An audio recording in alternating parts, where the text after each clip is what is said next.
अवसी फिरहीं गुर आयसु मानी, मुनि पुनि कहब राम रुचि जानी। मातु कहु बहुरहीं रघुराऊ, राम जननी हट करबी की काऊ। एको जुगति न मन ठहरानी, सोचत भरत ही रैनी बिहानी। प्रात नहाई प्रभु ही सिर नाई, बैठत पठे ऋषय बोलाई। नमस्कार व्यूअर्स, आप सब लोग कैसे हैं? आशा करती हूँ आप सब लोग अच्छे होंगे, स्वस्थ होंगे। तो कल तक हमने जाना था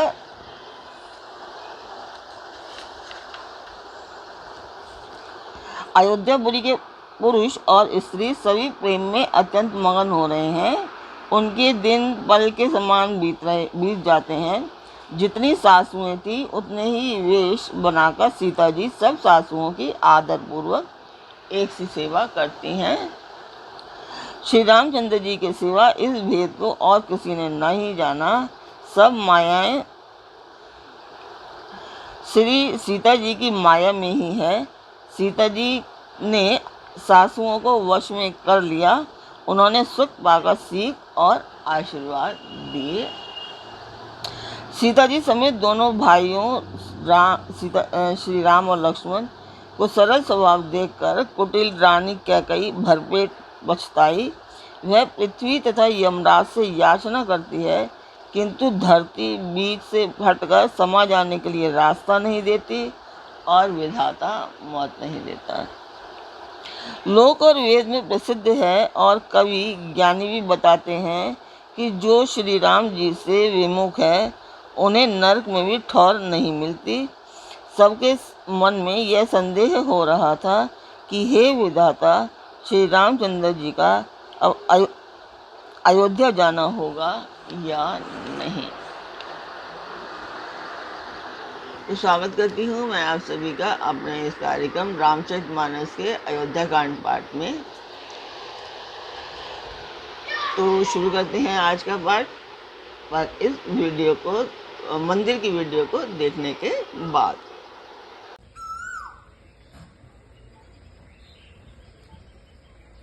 वीडियो आपने देखी, इसी के लिए हम प्रयत्नरत हैं कि इसको थोड़ा बड़ा बनाया जाए। तो शुरू करते हैं हम आज का पाठ। और उससे पहले आप सब लोग सब्सक्राइब कर लीजिए, चैनल लाइक कीजिए और शेयर कीजिए, और अपने परिवार और मित्रगणों को भी लाइक, सब्सक्राइब एंड शेयर करने के लिए अवश्य ही करिए। तो चलते हैं आज के पाठ पर। निसी न नींद नहीं भूख दिन भर तू, विकल सुचि सोच। नीच कीच बिच मगन, जस में नहीं सलील संकोच। भरत जी को ना तो रात को नींद आती है, ना दिन में भूख लगती है। वे पवित्र सोच में ऐसे विकल हैं जैसे नीचे के कीचड़ में डूबी हुई मछली को तल की कमी से व्याकुलता होती है।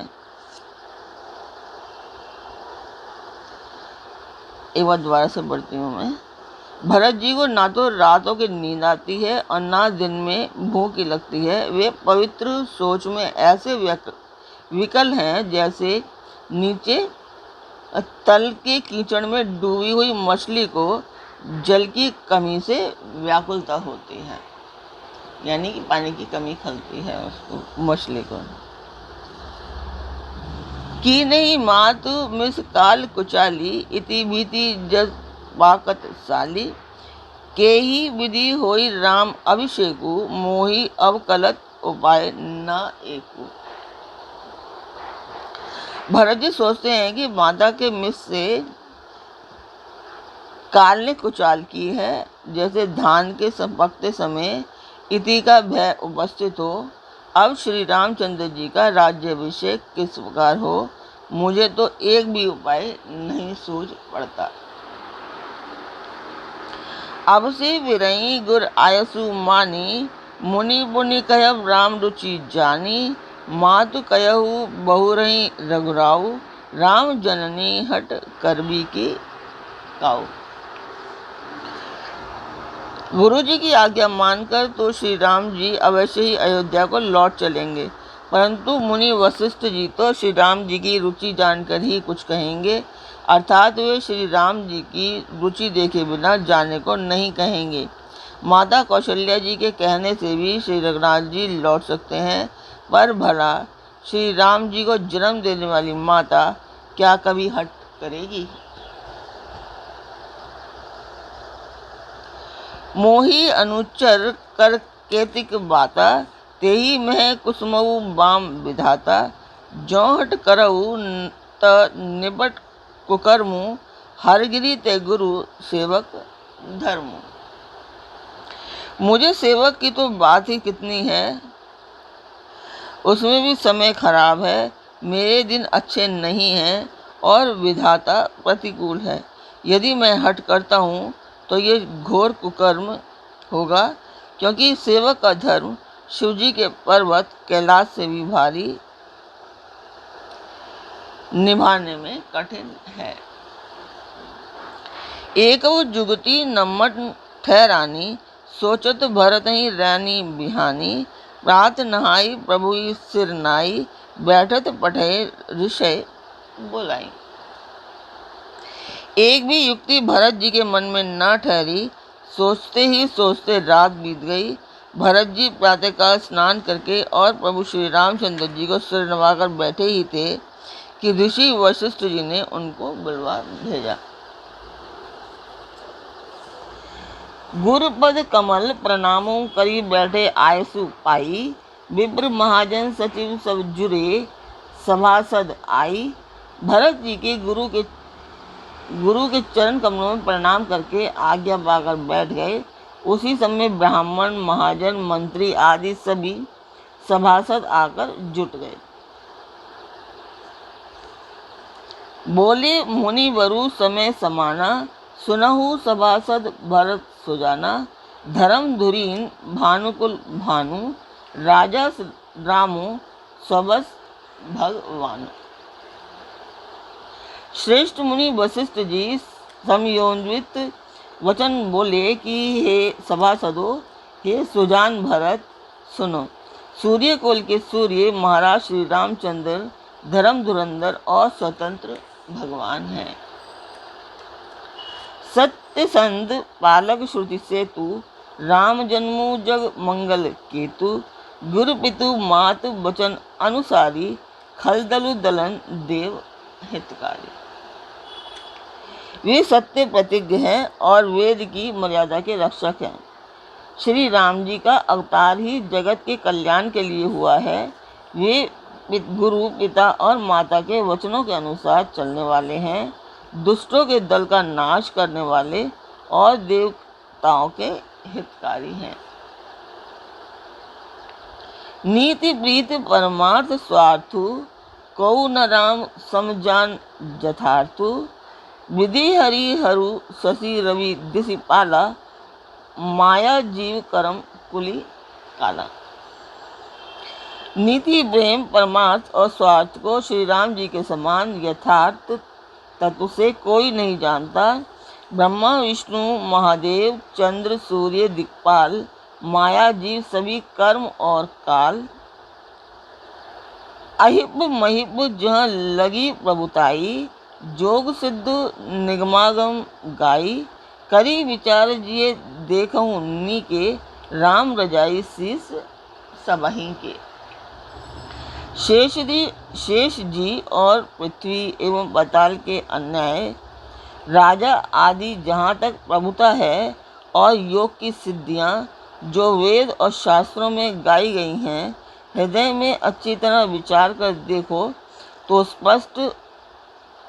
तो ये स्पष्ट दिखाई देगा कि श्री राम जी की आज्ञा इन सभी के सिर पर है, अर्थात श्री राम जी ही सबके एकमात्र महान महेश्वर हैं।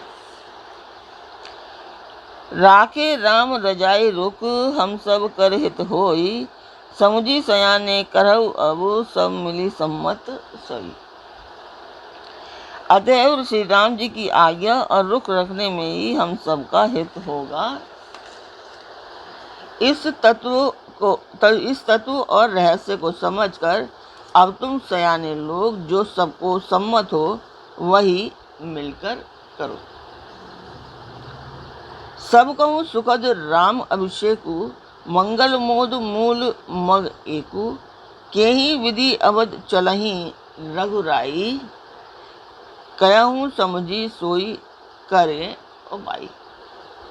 श्री राम जी का राज्याभिषेक सबके लिए सुखदायक है। मंगल और आनंद का मूल यही एक मार्ग है। श्री रघुनाथ जी अयोध्या किस प्रकार चलें, विचार कर कहो, वही उपाय किया जाए। सब सादर सुनी मुनिवर बानी, नए परमार्थ स्वार्थ सानी, उतरू न आव लोग भय भोरे, तब सिरु नाई भरत कर जोरे। मुनि श्रेष्ठ वशिष्ठ जी की नीति, परमार्थ और स्वार्थ में सनी हुई वाणी सबने आदर पूर्वक सुनी, पर किसी को कोई उत्तर नहीं आता। सब लोग भोले विचार शक्ति से रहित हो गए। तब भरत ने सिर नवाकर हाथ जोड़े। भानुवंश भय भूप घनेरे, अधिक एकते एक बडेरे, जन्म हेतु सबके पितु माता, कर्म शुभाशुभ देई विधाता। और कहा, सूर्यवंश में एक से अधिक बड़े बहुत से राजा हो गए हैं। सभी के जन्म के कारण माता पिता होते हैं और शुभ अशुभ कर्मों को फल देने वाले विधाता होते हैं। दलित दुख सजई सकल कल्याणा, अस असीज राउरी जग जाना, सो गोसाई विधि गति जय छेकी, सकई कोटारी टेक जो टेकी। आपकी आशीष ही एक ऐसी है जो दुखों का दमन करके समस्त कल्याणों को सज देती है। यह जगत जानता है। हे स्वामी, आप वही हैं जिन्होंने विधाता की गति को भी रोक दिया। आपने जो टेक दी, जो निश्चय कर दिया, उसे कौन टाल सकता है। बूझई मोहि उपाऊ अब, सो सब मोर अभागु, सुनी स्नेह में वचन गुरु, उर उमगा अनुरागु। अब आप मुझसे उपाय पूछते हैं, यह सब मेरा अभाग्य है। भरत जी के प्रेममय वचनों को सुनकर गुरु जी के हृदय में प्रेम उमड़ आया। तो आज का पाठ हम यहीं पर पूर्ण करते हैं। कल फिर मिलेंगे एक नए पाठ में।